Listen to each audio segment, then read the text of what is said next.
안녕하세요. 반갑습니다.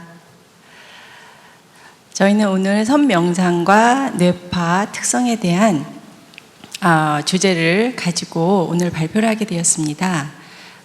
뇌파에 대해서는 이제 모두들 다 아실 거라고 생각은 드는데요. 뇌파는 쉽게 얘기해서 뇌신경 사이에 오고 가는 미세한 전기, 신호, 파동이라고 보면 되겠습니다. 그래서 저희는 오늘 저희가 발표할 주요한 내용은 2024년 4월부터 6월까지 약 10주간 저희가 명상 프로그램을 진행하였었는데요. 다양한 선 명상법과 그다음에 이러한 선 명상법이 어떻게 우리들의 마음과 그리고 몸과 어떤 정서 조절, 스트레스 조절에 어떠한 변화가 있었는지 그것을 뇌파를 통해서 측정을 하였었고요. 연구 방법은 저희가 질적 연구 방법, 그다음에 양적 연구 방법, 즉 혼합 연구 방법을 사용하여서 진행하였습니다. 자, 그래서 오늘 저희는 저희가 연구했던 내용들을 같이 여러분들과 함께 공유하게 되었습니다. 그리고 이렇게 공유할 수 있는 시간을 만들어 주셔서 정말 감사드립니다. 네. 그래서 저희 오늘 발표할 내용의 컨텐츠를 보면요. 첫째는 EEG 실험 연구의 통합적인 경향 분석을 보겠고요. 두 번째는 EEG 기기 특성, 그다음에 세 번째는 선명상과 뇌파 특성 10주간의 연구 보고를 말씀드리겠고요. 그다음 넷째는 선명상과 뇌파 특성 연구 진행 내용, 또 사진과 영상을 통해서 함께 보여드리겠습니다. 그리고 마지막은 저희가 연구하는 동안 사용했던 뇌파 기계를 가지고 왔어요. 그래서 여러분들에게 짧은 시간 동안 잠시 시연을 보여드리겠습니다. 네, 그래서 첫째 파트 1으로요. EEG 실험 연구의 통합적 경향 분석, 학술지 게재 논문 중심으로 살펴보았고요. 여기 보시면은 DSI-24 저희가 사용한 장비였습니다. 이것을 활용한 논문은 지금 SCI 논문에도 굉장히 많은 연구가 진행되고 있는데요. 여기 보시면 첫 번째 보시면 번호 여기 왼쪽에 있는 대로 제가 다는 못 해드리고요. 여기 부분 말씀드리겠습니다.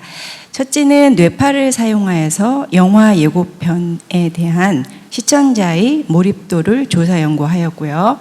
그 다음에 두 번째는 운전 중에 유발된 불안과 신경 상광성에 대한 뇌파 연구를 하였었고요. 그 다음 맨 아래 보시면은 6번에 요가와 밴드 필라테스 운동이 여성 노인의 인지 기능, 체력 및 뇌파에 미치는 영향을 DSI-24를 통해서 이렇게 연구가 진행되었었고요. 그 다음 장 보시면 여기서는 이제 다양한 테크놀로지 그리고 헬스케어 분야에서 그리고 행동과 사회 네트워크 영역에서 어떻게 DSI-24가 활용되어 있는지 나타난 예입니다. 그래서 예를 보면은 8번 보시면 경두개 직류 자극이 가상 손 착지 현상에 미치는 영향. 그 다음 10번은 가상현실 콘텐츠를 활용한 인지 재활 프로그램이 노인의 인지 기능, 우울감상, 상지 기능 및 일상 생활 능력에 미치는 영향에 대해서 이러한 이제 조사를 했는데 저희가 이것을 왜 조사했는가 하면요. 선행 연구 고찰 차원에서 다양한 학문 영역에서 어떻게 이렇게 뇌파 연구가 진행되어 있는지를 살펴보기 위해서 몇 가지를 뽑아본 것입니다. 그 다음에 11번 보시면요. 여대생을 대상으로 마음 챙김 기반 교황 강좌의 효과에 대한 연구가 있었었고요. 그 다음에 13번으로부터 쭉 보시면 건축학 분야에서 건축 요소의 변화가 인간의 이완, 각성 반응에 미치는 영향에 대한 조사가 있었고요. 다음 14번 보시면 EEG를 활용한 치유 공간의 시각적 요소 최적화 연구, 이와 같이 저희는 이제 명상 분야지만요, 이렇게 다양한 분야에서도 DSI-24를 활용한 연구가 진행되었다, 이렇게 잠깐 말씀을 드렸습니다. 그 다음엔 은산 스님께서 뇌파의 특성에 대해서 잠시 말씀을 드리겠습니다. 네, 뇌파 기기의 특성에 대해서 간단히만 소개드리도록 하겠습니다. 뇌파 기기를 활용한 연구는 앞서 설명해 주신 DSI 기기 외에도 여러 종류의 기기를 활용해서 다양한 분야에서 진행이 되고 있습니다. 먼저 보이시는 목록은 우리나라에서 뇌파 연구에 활용한 기기들을 살펴보기 위해 최근 5년간 국내에서 진행된 심리 및 각종 효과성 연구에 뇌파 기기를 활용한 목록들입니다. 분야적으로 보시면 싱잉볼이나 차명상 등의 명상 관련 연구도 보이실 수가 있는데요. 그 외에도 배드민턴, 또 실내 운동, 합기도와 같은 스포츠나 교육, 음악에서부터 수면, 우울증, 공황장애와 같은 다양한 정신 영역에서도 뇌파 기기를 활용한 연구들이 진행되고 있는 것을 보실 수가 있습니다. 그리고 뇌파 활용 기기를 살펴보시게 되면 맨 끝에 나와 있는데요. 64채널까지 측정 가능한 습식 뇌파 기기를 활용한 경우도 있고요. 24채널, 7채널, 2채널 또는 한 채널, 전두엽의 한 가지 채널만을 활용해서 측정한 기기들도 쓰고 있는 것을 볼 수가 있는데요. 뇌파의 정확한 정보를 이제 저희가 측정하기 위해서는 가능한 많은 수의 채널을 분석하는 것이 좋습니다. 하지만 그만큼 편리성이 떨어지고 측정 방식에 있어서도 습식 뇌파 기기의 경우에는 전용 젤을 사용해서 임피던스를 줄이고 양질의 뇌파 데이터를 얻을 수 있지만 준비 과정이 그만큼 복잡하고 편리성이 떨어지는 단점을 가지고 있어서 보시게 되면 최근에는 건식으로 개발된 다양한 기기들을 활용하고 있는 것을 살펴보실 수가 있습니다. 보시면 채널 수가 줄어들수록 편리성이 커지는 반면에 뇌파 데이터에 대한 정확도가 많이 떨어져서 연구 결과에 대한 신뢰도도 같이 조금 줄어들게 됩니다. 그런 단점에도 불구하고 소채널의 전두엽 기기들이 최근에는 많이 활용이 되고 있는데요. 이유는 간단합니다. 이것이 바이오 피드백을 제공해 줄 수가 있고 그것을 통해서 자가 훈련이나 디지털 치료제와 같은 개발이 가능하기 때문이었습니다. 그래서 이 편리성을 중심으로 한 소채널 기기를 활용한 연구가 많은 것을 확인해 보실 수가 있습니다. 그리고 저희는 이 기기들 중에서 두 가지를 선택을 하였는데요. 선명상을 진행하면서 그 효과를 조금 더 다각도에서 살펴보고자 한 것입니다. 그래서 먼저는 1958년에 국제 뇌파 및 임상신경 생리협회에서 결정한 표준 10, 20 전극을 활용한 24채널의 DSI-24 기기를 활용해서 전체적인 뇌파의 실제적인 상태를 확인하고자 하였고요. 그 다음에 아까 말씀드린 것처럼 최근 활용도가 늘어나고 있는 2채널의 뇌파 기기를 함께 활용해서 맥파 데이터와 함께 스트레스 지수라든지 자율신경 관련된 여러 가지 정보들을 제공해주고 있는 옴니핀 마인드를 활용해서 선명상 전후의 뇌파의 특성 변화뿐만 아니라 그 활용도에 대해서도 같이 확인해 보고자 하였습니다. 뇌파 측정의 간단한 원리를 한번 말씀드리고 넘어갈게요.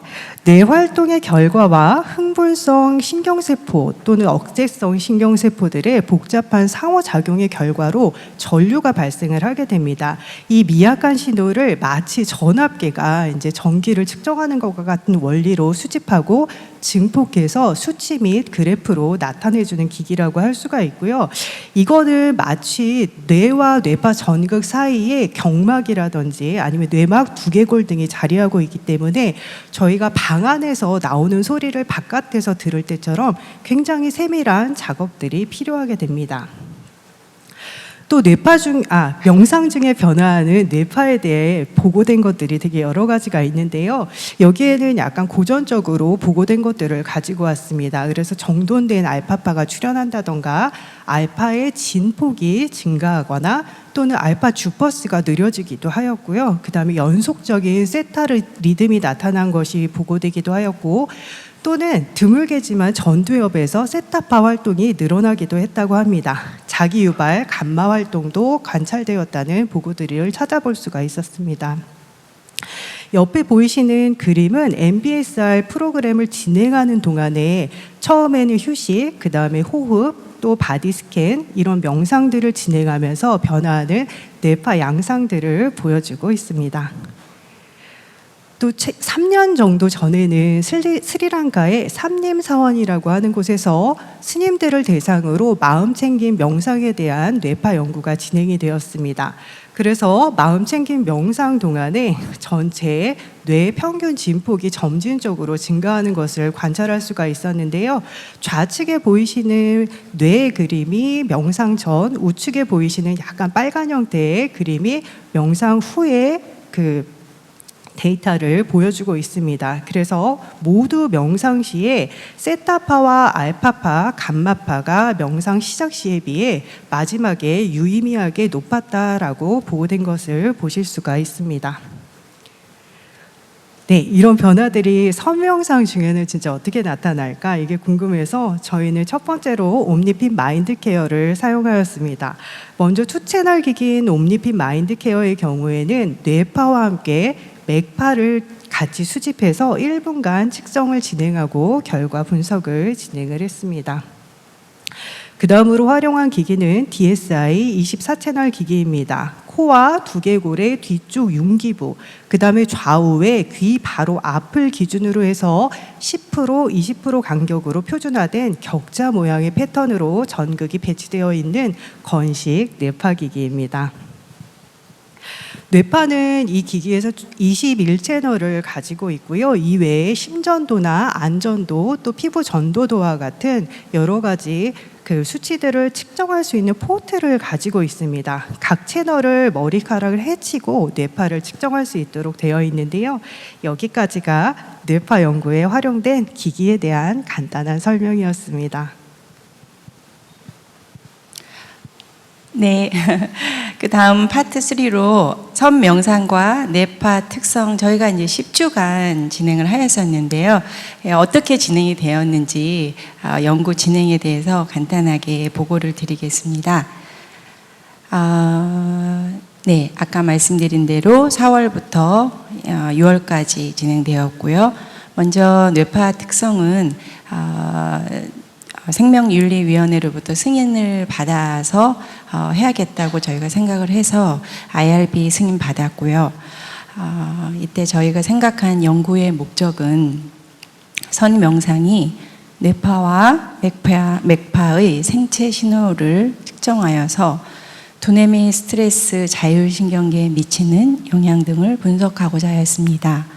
즉 특정한 뇌 영역과 뇌파, 맥파 패턴의 변화 및 데이터 분석을 통해서 명상이 뇌 기능, 또 스트레스 관리, 그리고 우리의 정서 조절, 인지 기능 향상에 어떻게 기여하였는지를 구체적으로 좀 살펴보고 싶었습니다.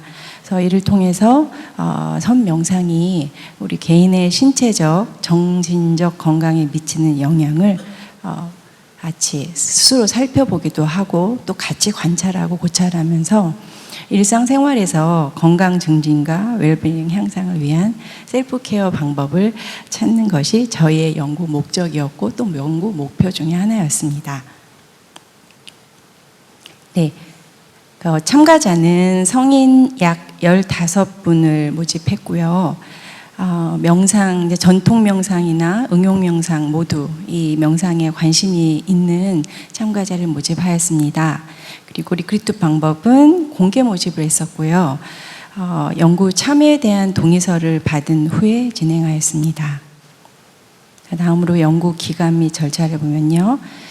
총 10주 동안 참가자들은 주 1회 참석했었고요. 각 60분에서 90분 동안 선 명상에 집중 수행했습니다. 이 내용에 대해서는 조금 이따가 다음 PPT에서 또 잠깐 설명드리겠습니다. 그래서 명상 전후, 그러니까 프리 테스트하고 포스트 테스트를 했었고요. 각각 뇌파, 맥파의 변화를 측정하였습니다. 그리고 총 10주가 끝난 후에 저희가 인터뷰를 요청하였었고요. 이 명상이 참여자분들한테 어떠한 신체적으로나 정신적으로 또 다양한 경험이 있었을 텐데요. 그것에 대해서 어떠한 경험이 있으셨는지에 대해서 자가인식 보고식으로 저희가 함께 모든 분들이 다 인터뷰에 참여하셨었습니다. 네, 그 다음에는 저희가 실제 측정한 연구 측정 도구는 DSI-24 채널하고 옴니핏이었습니다. 저희가 연구 방법을 처음에 생각했을 때 질적 연구를 할 것인가 양적 연구를 할 것인가 아니면 어떤 연구를 할 것인가에 대해서 고민을 많이 했었는데요. 혼합 연구로 결정을 했고 그다음에 이 결과에 대해서는 이 다음 부분에 말씀드리겠습니다. 자, 그래서 저희가 측정한 부분은 여기 보시면 잘 PPT로 보이실지 잘 모르겠는데요. 앞에 P라고 쓰이는 부분이 전두엽 PP1, PP2가 전두엽이고요. 그 다음 F는 전두엽 FZ부터 FA까지요. 그 다음에 중심부는 C라고 써있는 부분이요. 그 다음에 T는 측두엽. 그 다음에 P는 두정엽. 그 다음에 맨 뒤에 O는 후두엽이에요. 자, 이 부분을 다 저희 뇌파 기계로 접지를 해서 다 옆에 살짝 그림을 넣었는데요. 이런 식으로 측정을 하였었습니다. 전국 위치가 이랬고요. 예. 그 다음 보시면 이 부분은 저희도 저희가 뇌파 전문을 했던 그런 사람들이 아니었었고 저희도 교육을 받았었고요. 교육을 받는 중에 이러한 내용을 다 인지를 해야지만 진행이 되는 과정이 있었습니다. 그래서 잠깐 짧게 정리된 부분을 말씀드리면요. 총 19개 채널로부터 받은 피험자의 뇌파 신호는 300Hz 샘플링 주파수의 16비트 AD 변환, 즉 0.003에서 150Hz 주파수 통과 내역으로 저희 컴퓨터에 저장이 되었습니다. 그 다음에 측정 장비는 24를 DSI-24를 사용하였고요. 뇌파 기록 과정, 이 기록 과정이 사실 저희가 이렇게 짧게 여기다 글은 썼는데요. 굉장히 힘든 과정이었었습니다. 근데 그래도 무사히 마칠 때까지 어떠한 잘못 없이 잘 기록은 됐었습니다. 그래서 DSI 장비를 착용한 뒤에 뇌의 시작과 끝을 기준으로 앞뒤, 좌우 높이를 조절하여서 19채널의 센서가 각 채널의 위치에 정확하게 놓이게 했었고요. 툴을 이용해서 최대한 툴은 지금 여기 보이시는 이런 툴인데요. 툴을 이용해서 최대한 이 뇌파의 센서가 두피에 이렇게 밀착될 수 있도록 작업을 시행하였습니다. 그리고 이렇게 측정된 뇌파 신호는 로우 데이터로 처음에 저희가 잡을 수가 있었고요. 그 로우 데이터를 실시간으로 데이터 수집을 하여서 DSI 스트리머라는 그런 앱을 먼저 저희 컴퓨터 안에 먼저 시작하기 전에 했었고요. 그래서 이 스트리머를 통해서 데이터가 수집이 되고 출력된 CSV 파일을 시계별 분석 프로그램인 텔레스캔으로 변환한 뒤에 뇌파 데이터를 분석하였습니다. 네, 그래서 뇌파 분석 항목은 로우 데이터를 먼저 FFT 변환을 통해서 알파파, 베타파, 상대 알파파, 상대 베타파 등으로 발제를 하였습니다. 그래서 본 연구에서는 상대 알파파를 집중적으로 분석을 하였는데요. 저희가 분석하다 보니까 전체 그 헤르츠가 4에서 50Hz 정도가 다 발췌가 됐는데요. 이 4에서 50Hz 중에서 8에서 13Hz가 알파파거든요. 그래서 이 총 헤르츠에서 이 알파파를 나누기를 해가지고 그 상대 알파파 비율을 살펴보았습니다. 그래서 그 과정에 대해서는 그 다음을 보시면요. 네, 이거는 연구 분석 결과 중에 P5 5라는 거는 파티스펀트 넘버 5라는 뜻이고요. 저희 참여하셨던 분 중에 한 분이십니다. 이분이 뇌파 측정상에 나타냈던 이러한 뇌파를 잠시 저희가 오늘 떼어서 이렇게 보여드렸고요. 그 다음에 저희 10주간의 연구가 다 진행된 다음에 그 다음 과정이 실제로 저희가 세션을 했던 10주보다 더 힘든 과정이 이제 남았었습니다. 원래는 2달 동안 분석을 해서 다 끝내기로 했는데요. 이 분석 과정을 배우는 게 사실은 저희가 익숙지 못했던 용어들도 많았고 과정이 생각했던 것보다 쉽지가 않아서 아직도 저희는 교육을 받고 있습니다. 어제까지도 받았습니다. 그런데 배우는 과정이 너무 재밌었었고요. 새롭게 무언가를 하나하나 배우면서 이렇게 선명상의 결과가 이렇게 좋은 데이터를 통해서도 우리가 발표를 할 수 있구나 하는 마음을 가지면서 감사한 마음이 들었었습니다. 그래서 이거는 저희가 파티스펀트 1, 그러니까 참가자 어떤 한 분의 10주간 그 모든 데이터를 다 돌려서요. 평균치를 낸 거예요. 그래서 사전에는 이러한 결과가 나왔고, 그다음 사후에는 이러한 결과가 나왔다는 것인데요. 사전 측정, 그러니까 저희 4월이죠.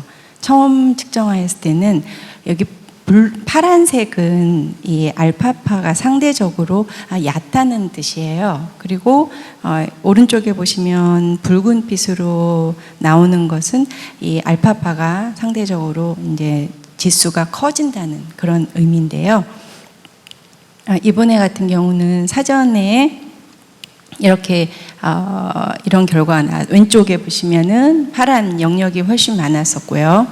그 다음에 여기 앞에 보시면은 동그랗게 나온 부분이 코 부분이에요. 그림으로 보시면요. 그래서 후두엽이 이쪽 뒤쪽이겠죠. 그래서 오른쪽 보시면은 사후 결과를 보시면 이분 같은 경우는 저 맨 끝에 그 후두엽 쪽에 알파파가 가장 강하게 나타난 것을 볼 수 있는데요. 이게 첫 번째 우리 참가자분의 분석 결과였습니다.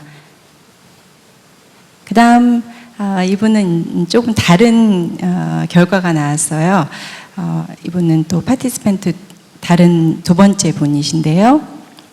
이분의 같은 경우는 파란 영역이 더 왼쪽에 많이 나왔고 사전에요. 그 다음에 사전에는 대부분이 저희가 이제 빨리 수업을 마치고 오신 분도 계시고 또 외부에서 지하철 타시고 도착하신 분도 계시고 또 다양한 활동을 하시다가 이제 도착하셨 그런 상태라서 대부분의 경우가 이런 알파파가 나오지는 않았어요.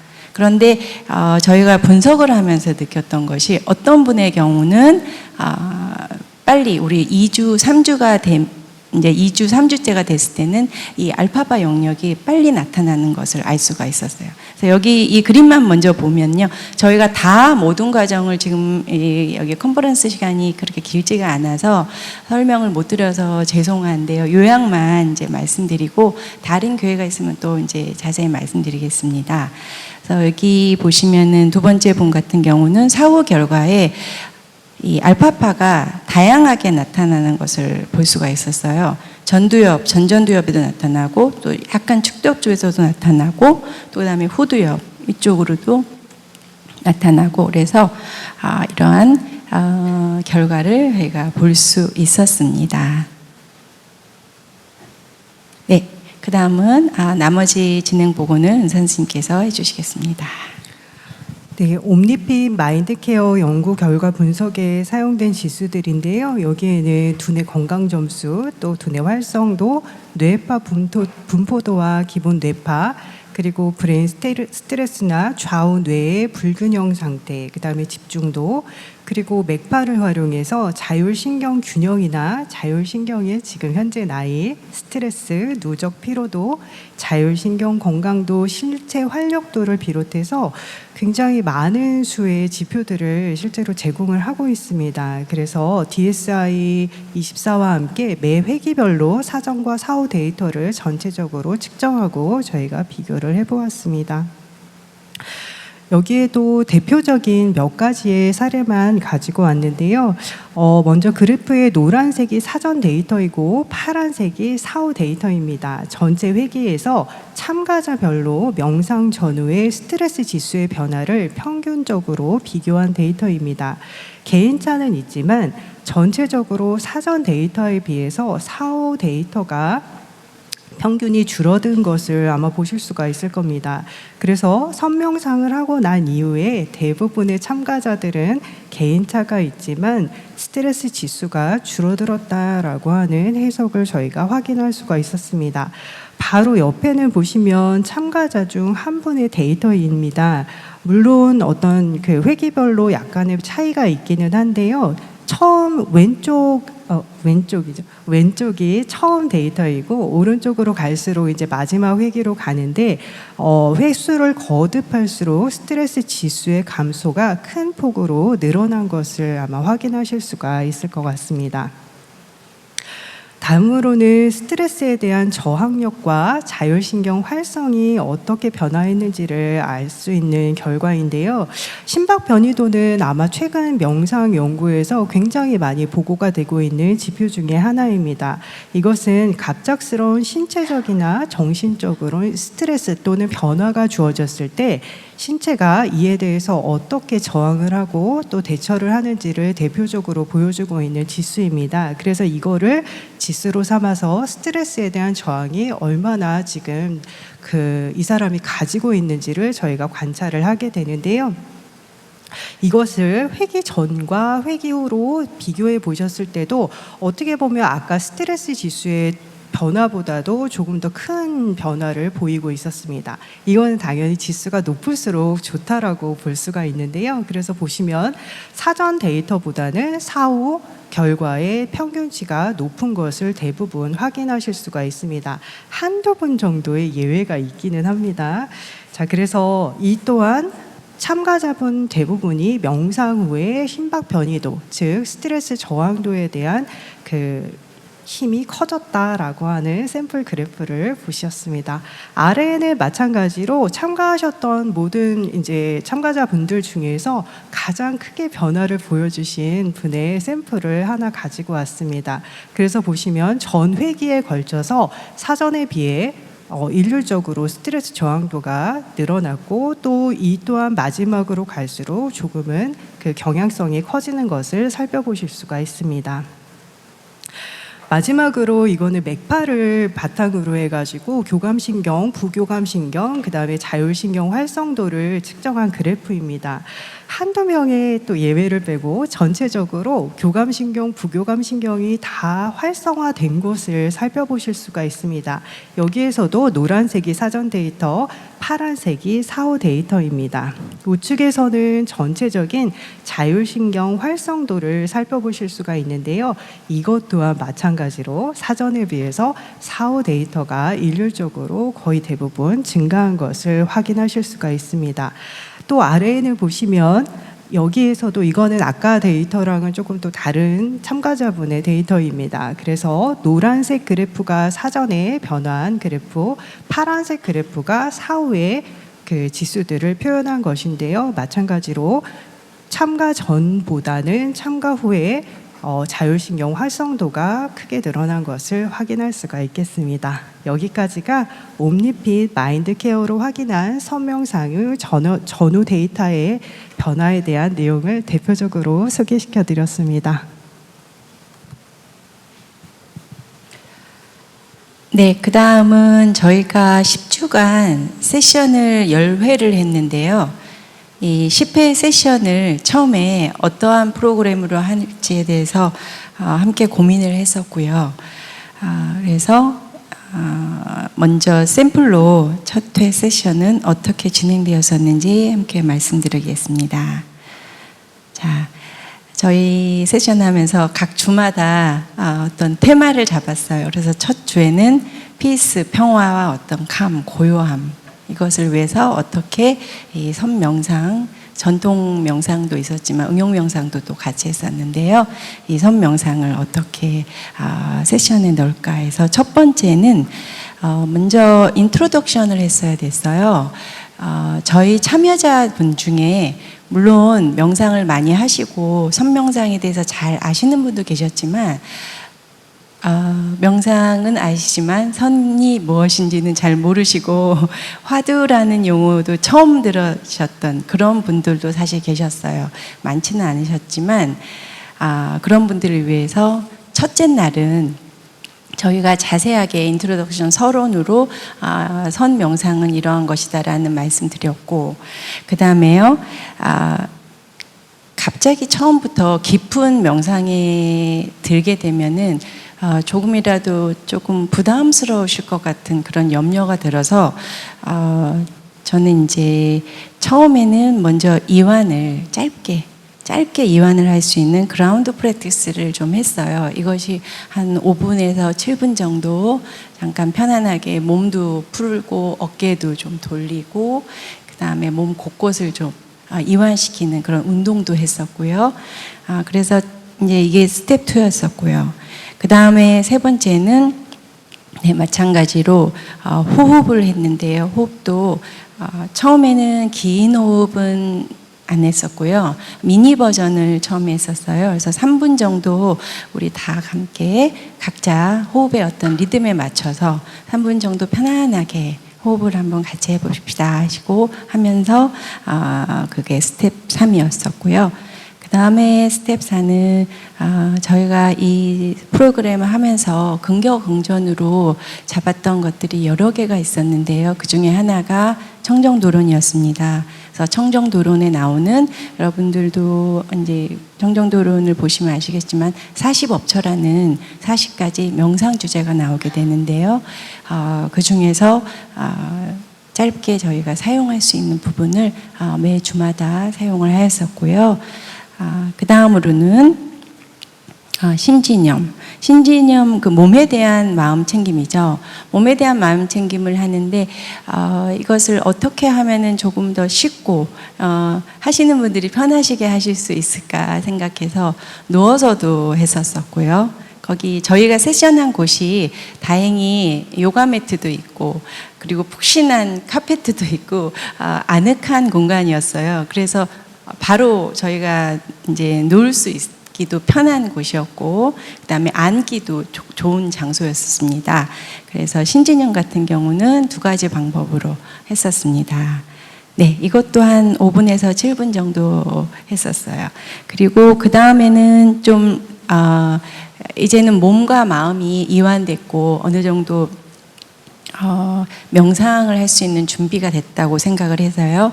호흡법을 안반수경에 의거하여서 호흡법을 함께 같이 한 10분 정도 했었고요. 그 다음으로는 바로 저희가 화두 수행을 같이 했었습니다. 그래서 본인들이 편안하게 생각하시는 그러한 장소로 옮기셔서 물론 다른 외부로 나간 건 아니고요.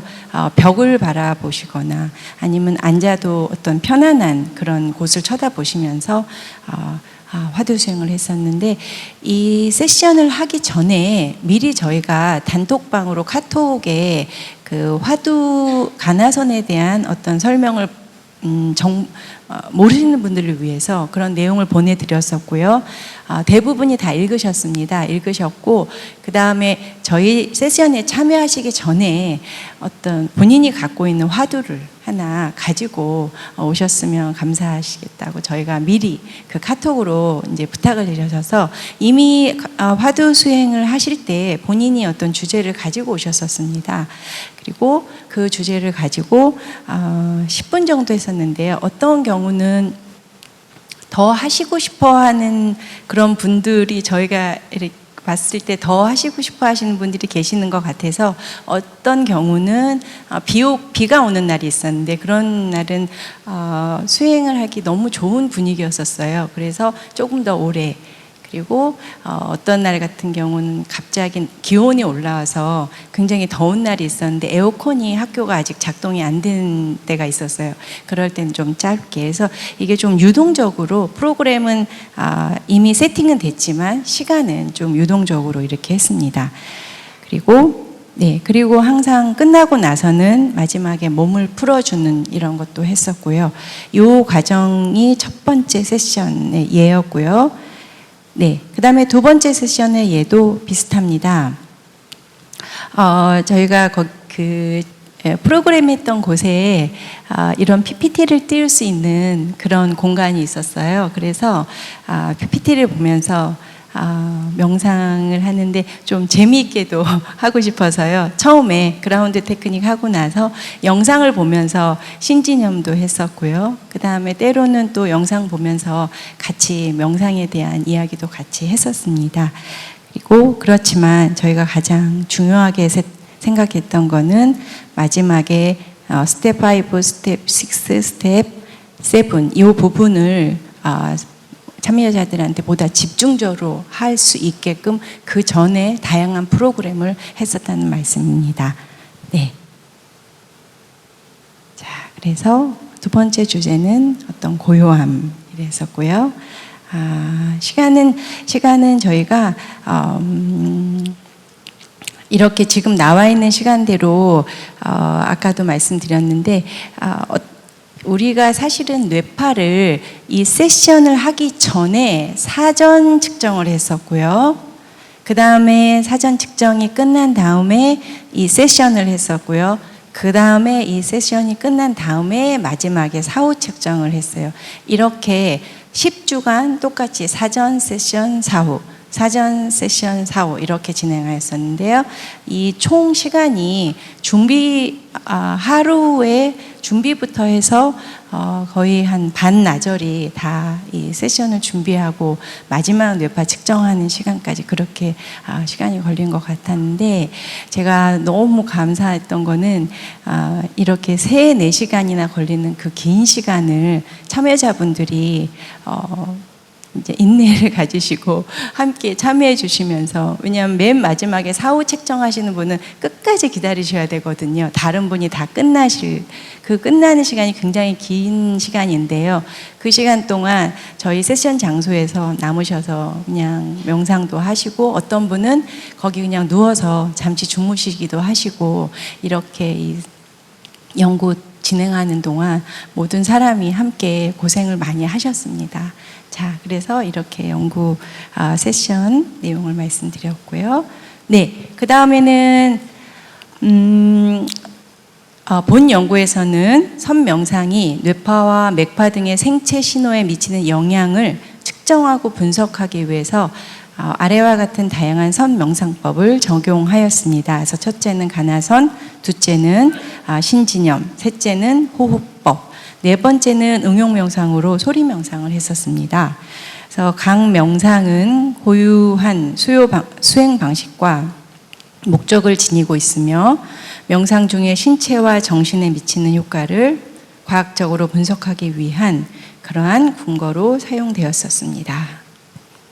여러분들도 이 내용에 대해서 잠시 제가 말씀드리는 게 이 프로그램 이해하시는 데 좋을 것 같아서요. 짧게 말씀드리겠습니다. 첫 번째 가나선은 고전적인 선문답을 통해 화두를 붙잡고 그것을 깊이 탐구하며 본질적으로 깨달음을 얻으려는 명사법이고, 본 연구 과정에서는 참여자 각자가 특정 화두를 스스로 선택하게 하였으며 지속적으로 긴 시간 동안 화두 수행을 하였습니다.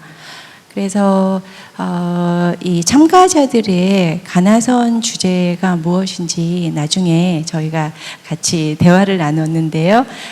다양한 주제가 나왔어요. 나라고 생각하는 너는 누구인가? 나는 무엇을 배우러 이 세상에 왔는가? 내 존재, 내 마음은 무엇인가? 이먹고. 불안이 무엇인가? 나는 무엇을 배우러 이 세상에 왔는가? 내 존재, 내 마음은 무엇인가? 지금 이 공부를 하는 것이 맞는 것인가? 이 땅에 태어나 나는 무엇을 하고 갈 것인가? 삶이 무엇인가? 나는 누구인가? 그래서 이러한 주제를 가지고 저 전통적인 화두 가나선 주제하고는 조금 다르지만 그래도 본인들이 갖고 싶어한 주제가 이러한 주제들이었습니다. 그래서 이 주제를 가지고 2달 동안 열심히 하셨었습니다.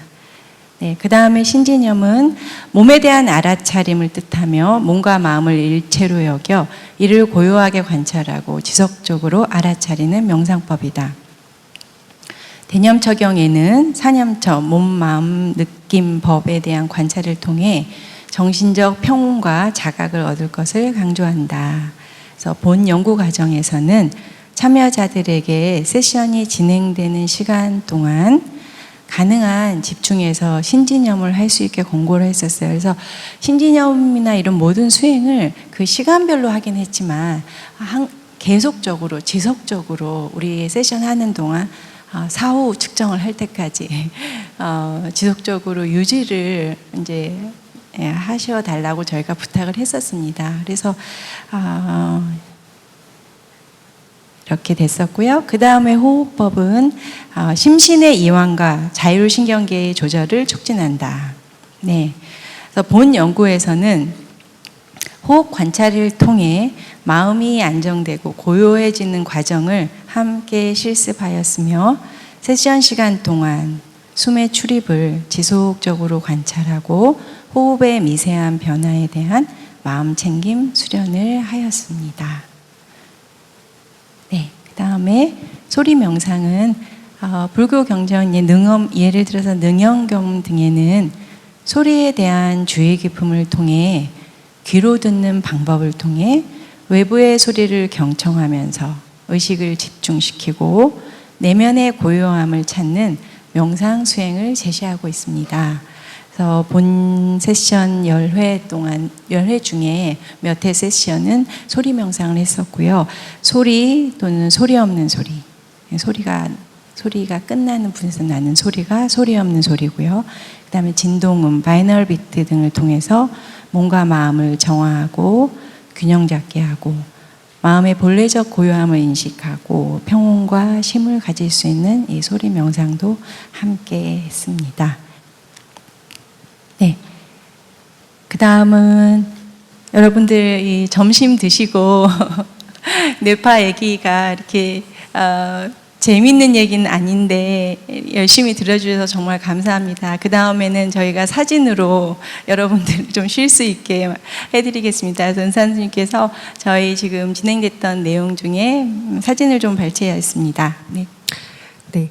다음으로 선명성과 뇌파 특성의 연구 진행 과정을 사진과 함께 보고 드리도록 하겠습니다.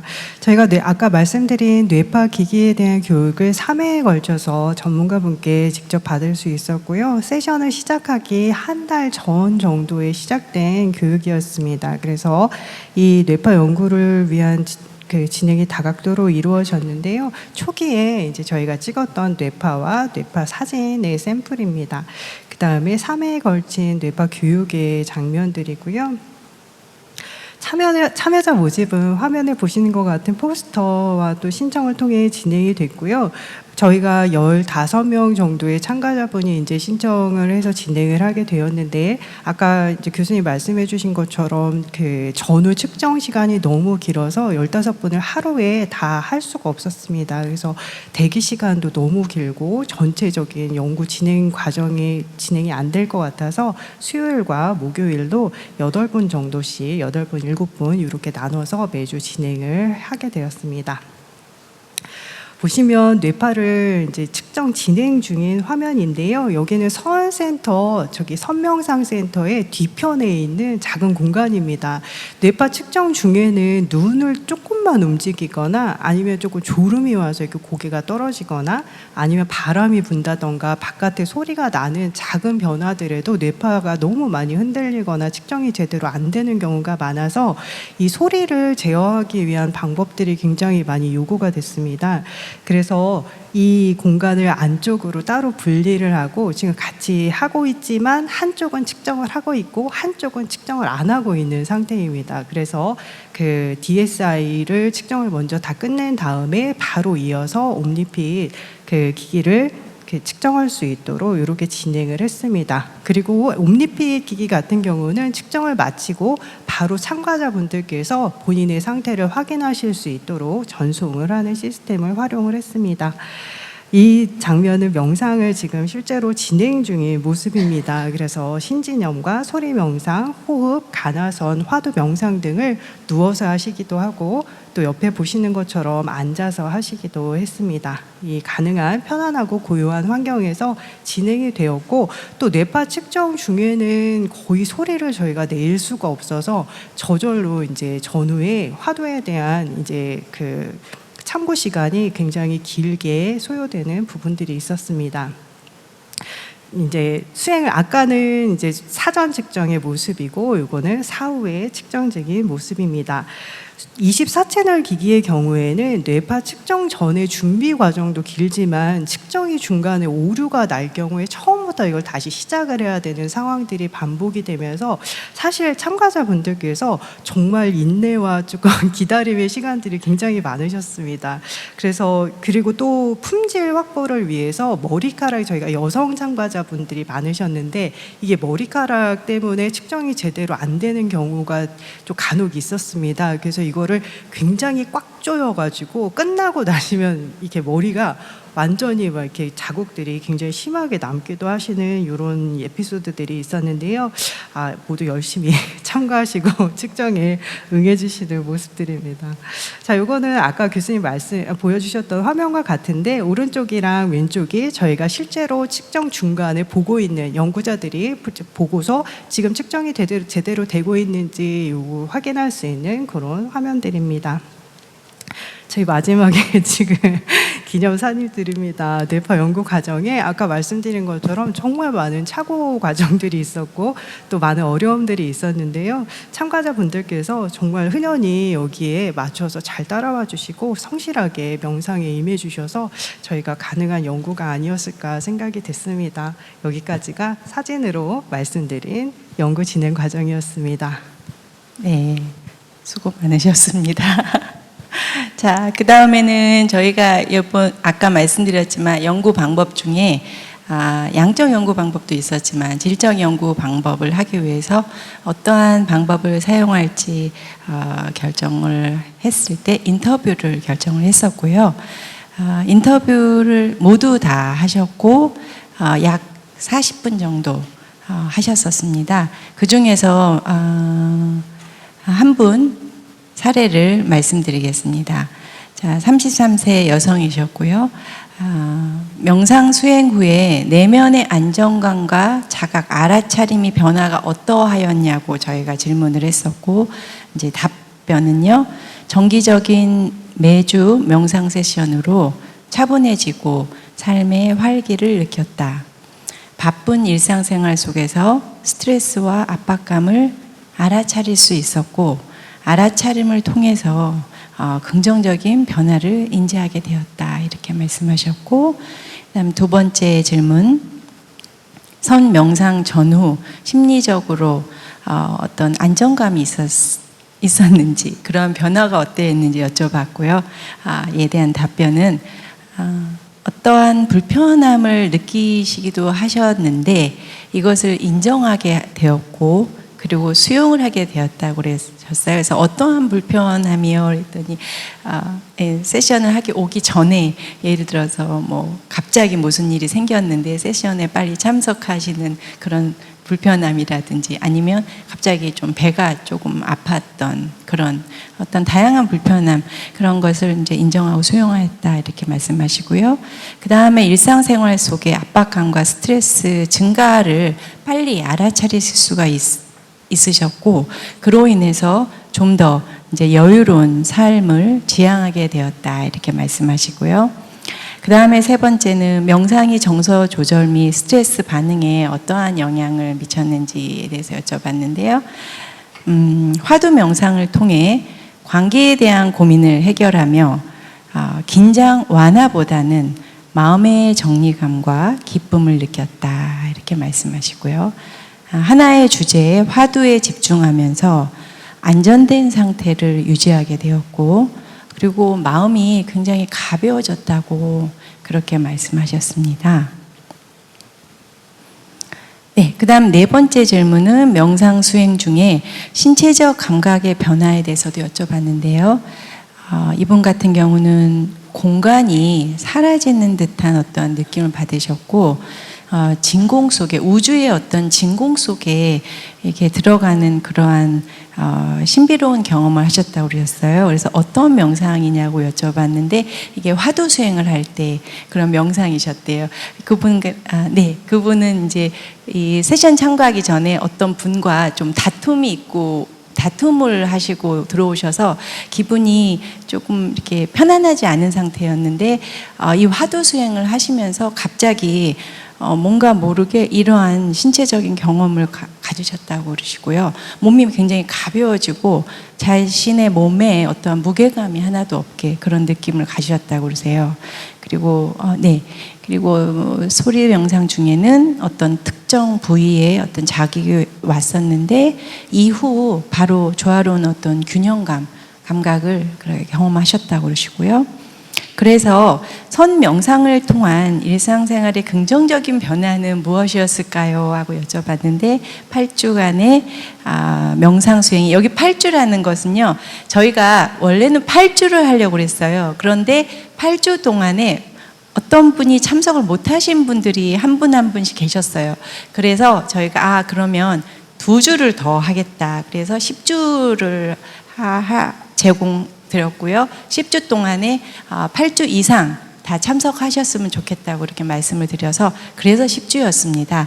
그런데 여기 이제 이분은 8주라고 처음에 저희한테 들으셔서 이렇게 말씀하신 거예요. 8주간의 명상 수행이 힐링과 치유의 시간이 되었으며 균형 잡힌 생활을 유지하게 되었다. 그래서 마음이 차분해지고 감정의 동요 없이 휴식과 안정감을 느꼈다. 이렇게 이 한 분의 인터뷰, 약 40분간의 인터뷰 내용을 저희가 요약 정리한 것이고요. 그 다음엔 짧게 제가 빨리 말씀드리겠습니다. 그 다음은 46세 여성분인데요. 화두 명상 수행을 통해서 내려놓음에 대한 새로운 깨달음을 얻으셨다고 그러시고요. 명상 과정 중에 명상을 하시면서 내 심박수가 좀 변화가 있겠지, 아니면 나의 어떤 것이 변화가 있겠지 하는 그런 생각을 많이 하셨었는데, 나중에는 그런 집착을 그냥 내려놓고 다양한 명상법을 하시면서 그냥 편안하게 받아들이셨다고 그래요. 그래서 편안한 느낌을 가지셨고, 이분 같은 경우는 특히 화두 명상이 정말 큰 도움이 되었다고 그렇게 말씀하셨습니다. 그 다음에 마음의 병이 있으셨는데 그 마음의 병으로 인해서 명상 수행에 어려움을 겪으셨다고 그러셨어요. 이 말씀 뭐냐면, 마음의 병이 있는데 자꾸 호흡을 하니까 그게 더 마음에 있는 어떤 부분이 점점 더 커져서 그 고요함의 세계로 들어가는 게 너무 무서웠다고 그러세요. 그런데 이런 것에 대해서 우리 10주간 하시면서 그것을 점점 내려놨고, 저 심박수와 어떤 그런 마음과 심신의 안정이 점점 더 깊어졌다 이렇게 말씀하시고요. 예, 내려놓음이 이분께서 여러 번 말씀하셨어요. 내려놓음이라는 화두 명상 주제로 명상에 집중하는 과정에서 긍정적인 변화를 경험하였다 이렇게 말씀하시고요. 그다음에 소리 명상을 통해서 심리적인 안정감을 얻으셨다. 그리고 세 번째, 일상생활에서의 정서 조절은 명상을 통해서 스트레스가 감소되고 정서 조절에 도움을 받으셨다고 그렇게 말씀하시고요. 네. 그다음에 신체적 감각의 변화는 맥박이 안정적으로 낮아졌다. 이렇게 어떤 분 같은 경우는 실제 본인이 맥박 기계를 갖고 오셔서요, 사전에 본인이 측정하시고 저희가 뇌파 측정하시는 거 느끼시면서 다시 본인 거 측정하시고 그다음에 사후에도 본인 거 측정하시면서 뇌파 측정하시고 이러시는 분도 계셨어요. 그런데 이렇게 안정적으로 낮아졌다고 말씀하시고 네, 그다음 명상 전후의 심박수 변화를 통해서 신체적인 안정감을 경험했다. 그래서 특히 명상 전 평균 심박수가 85에서 80이었는데 명상 후에는 70 정도로 낮아졌다고 그것을 이제 확인할 수 있었다 이렇게 말씀하셨습니다. 그 다음에 명상을 통한 긍정적인 변화에 대해서도 말씀하셨는데요. 명상 수행이 인생의 중요한 전환점을 만들어 주었다고 말씀하시고 명상 수행을 통해서 일상생활에서 더 명료하고 집중된 상태를 유지할 수 있었으며 심리적인 안정감과 정서적인 어떤 본인이 스스로 정서적으로 조절을 할 수 있는 그런 능력이 향상되었다고 그렇게 말씀하셨습니다. 네, 여러분들 많이 점심 드시고 나서 힘드실 텐데 저희가 이번 프로그램을 하면서 실제 사용했던 기계가 두 가지가 있었는데요. 그 하나는 지금 이쪽으로 다른 상황이 생겨서 못 갖고 왔고요. 하나는 저희가 가지고 왔습니다. 그래서 이것을 시연을 잠시 보여드릴 텐데요. 지금 저희 참가하셨던 분이 나오셔서 함께 도와주신 여러분들 이렇게 참가해 주셔서 이 스님께서 저희를 위해서 일부러 나와주셨는데 감사한 마음으로 박수 한번 쳐드리면 안 될까요? 네.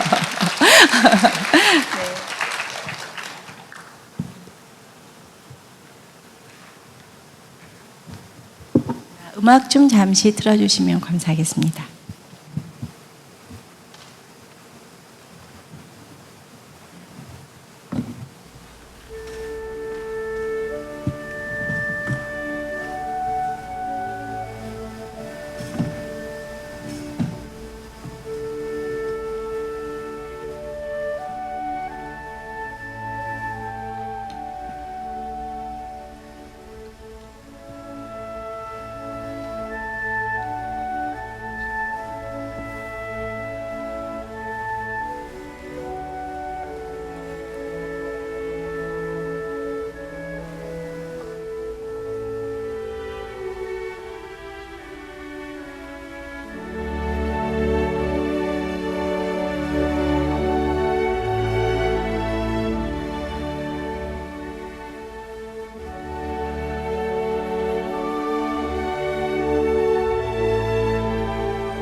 네, 저희가 혹시나 이제 스님께서 이쪽으로 나오시면 평상시와 다른 상태이시니까 좀 긴장되실 수도 있을 거를 생각해서 그저께 저희가 사전으로 미리 또 여러 번 측정을 해서 스님 사전에 어떤 상태고 사후에 어떤 상태인지에 대해서 저희가 이미 이 사진을 다 찍어 왔습니다.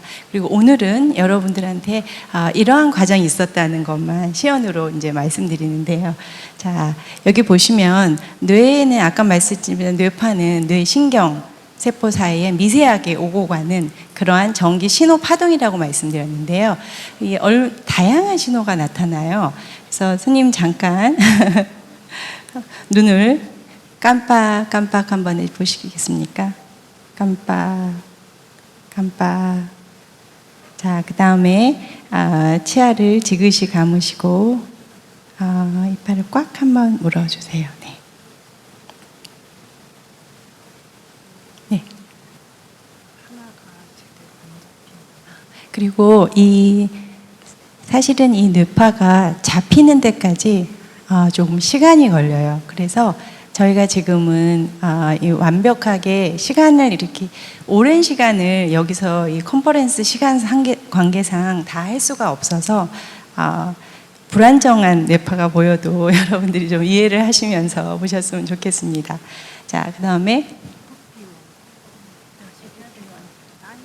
FP1. 지금 FP1이 약간 안 좋다고 그래서 다시 한번 잠시. 됐어요. 그 정도면 됐어요. 노란 건 됐어요. 네. 자, 스님. 저희가 뇌파가 어떻게 변하는지 몇 가지 미션을 갖고 왔어요. 첫 번째는 눈을 감고 저희가 편안하게 집에서 테레비를 보면서 소파에 앉아 있을 때 편안하게 쉬잖아요. 그런 느낌으로 하나를 측정을 했었고요. 그 다음에 또 하나는 저희가 이제 뇌를 각성시킬 수 있는 그런 미션을 드렸어요. 그 다음에 세 번째는 호흡, 선명상 호흡법을 그렇게 세 가지로 나누어서 미션 세 가지를 했었고, 그것에 대해서 사전에 저희가 분석해온 결과는 따로 저희 컴퓨터에 지금 있고, 지금 그러한 과정을 잠시 여러분들한테 보여드리겠습니다.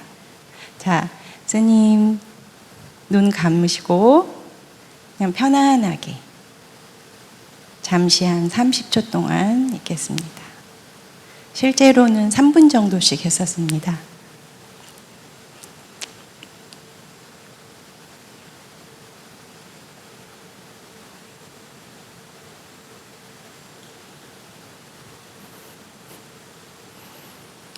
자, 그 다음에는 스님의 뇌를 각성시키는 미션을 드리겠습니다. 스님 1 플러스 1은 2. 2 더하기 2는 4. 4 더하기 4는 8. 자, 이런 식으로 계속 한번 계산을 해주시면 감사하겠습니다.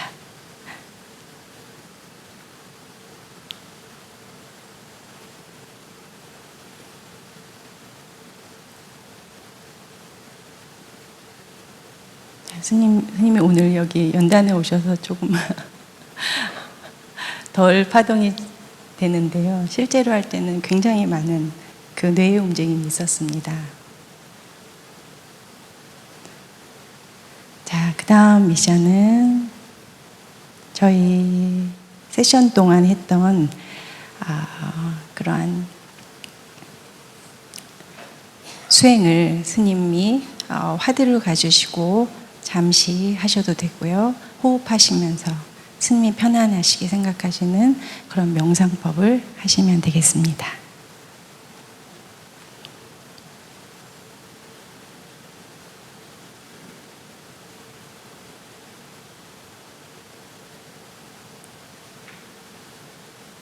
네, 저 밑에가 아랫부분 보시면 후두엽 쪽에 계속 알파파가 지금 나타났다 또 없어지고,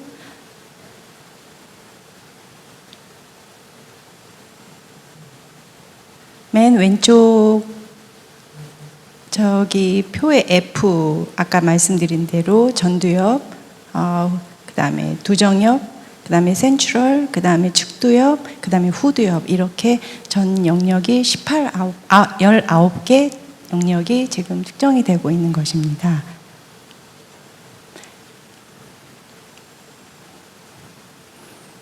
네.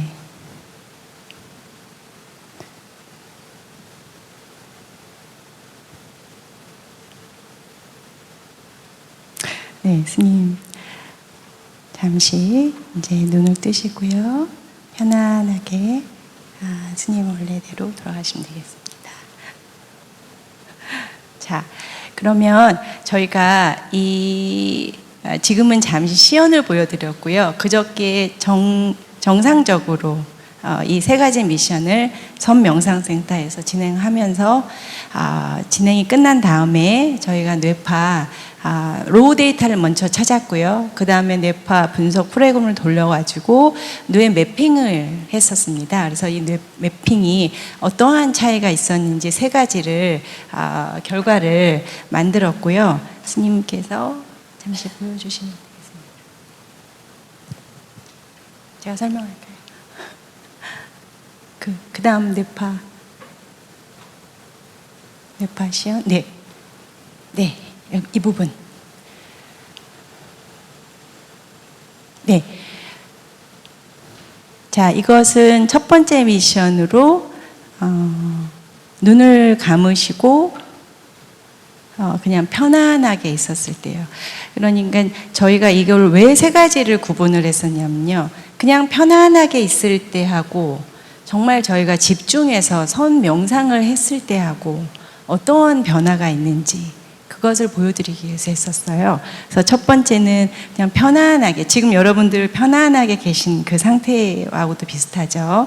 그래서 이런 편안할 때는 여기 지금 앞에 이렇게 나온 부분이 코고요. 이 전두엽 쪽에서 파란 부분이 그러니까 파란 부분은 알파파가 발생되지 않는 상태고요.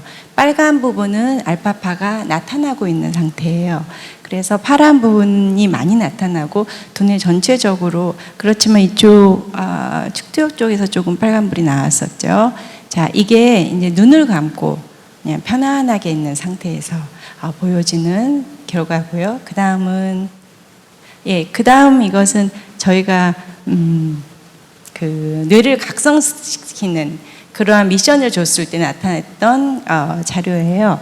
그래서 이 알파파는 상대 알파파는 거의 나타나지 않았어요. 그리고 굉장히 생각을 지금 많이 하고 있는 상태라서 이와 같이 보라색 어떤 상태가 많이 나타났었고요.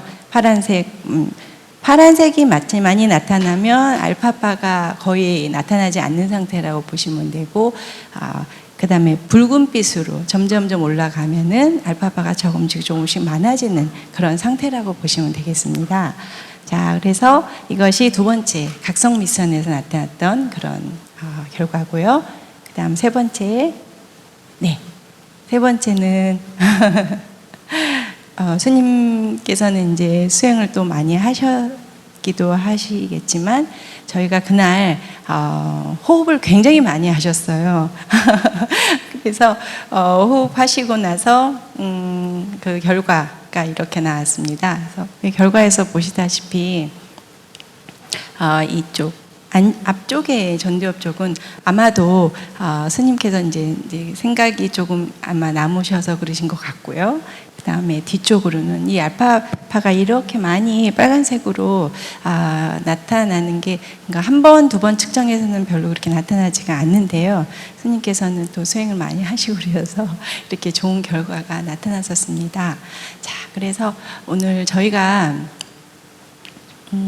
이렇게 뇌파 기계 시연을 보여드렸고, 그 다음에 이것이 한 가지 저희가 뇌파 측정한 것이고요. 그 다음에는 옴니핏을 했었는데요. 지금 옴니핏이 기계가 저희가 이쪽으로 와서 시연을 보여드리려고 했는데 지금 체험 부스에 가 있습니다. 체험 부스에서 이 활동을 해야 돼서 저희가 갖고 오지를 못했는데요.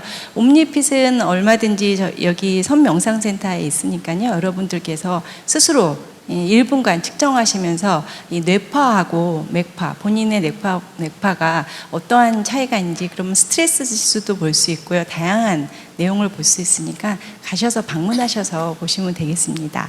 자, 그래서 저희가 이 DSI-24를 선택한 이유는 제가 습식을 해보고 건식을 두 가지를 다 이제 뇌파 측정 이걸 하기 전에 결정을 해야 되는 그 때에 두 가지를 다 해봤는데, 건식 같은 경우는 훨씬 더 착용감이 더 편했고요. 그 다음에 편안하게 또 이제 사용할 수가 있었는데, 습식 같은 경우는 젤 형태라서 이제 저 같은 경우는 이제 머리도 있고 그러니까 이거 띄어낼 때 어떤 그 스티커 같은 젤이 나와서 조금 불편해서 저는 DSI-24를 선택했는데, 이것이 논문에서 사용하실 때 적합한 그러한 기회라고 저는 생각해서 이것을 저희가 채택을 하였었습니다. 자, 그러면 저희는 이것으로 해서 발표를 마치겠는데요. 자, 스님 마지막으로 하시고 싶은 말씀 있으신가요? 자, 여러분들 이렇게 너무 수고 많이 하셨는데요. 우리 법정 스님께 감사의 인사를 좀. 제가 스님이 이렇게 오래 차고 계시면 불편하신 것 같아서 먼저 풀어드리고, 지금 시간이 어떻게 되죠? 네. 잠깐 풀어드리고 그 다음에 마지막으로 질문을 받겠습니다. 네, 흥미롭고 유익한 강연 감사드립니다. 이제 이렇게 측정 기기를 이렇게 풀어드리는 대로 이제 강연 내용에 대해서 궁금한 점에 대한 Q&A 시간을 갖도록 하겠습니다. 사실 저희들은 미리 이 강연 내용에 대해서 다양한 질문을 받았고요. 시간 관계상 그 중에서 하나를 선정을 해서 질문을 드려보도록 하겠습니다.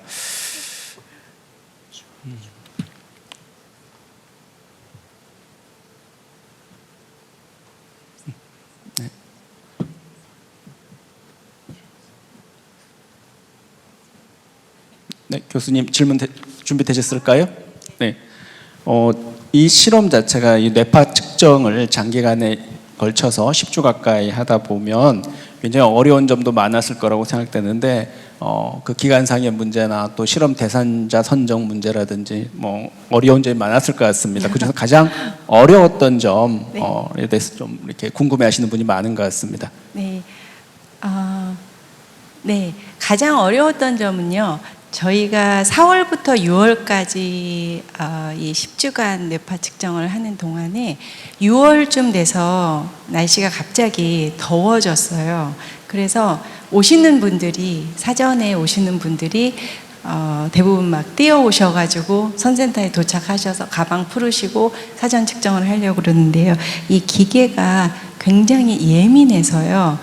땀이나 어떤 그 물기가 있으면은 아예 이게 작동이 안 돼요.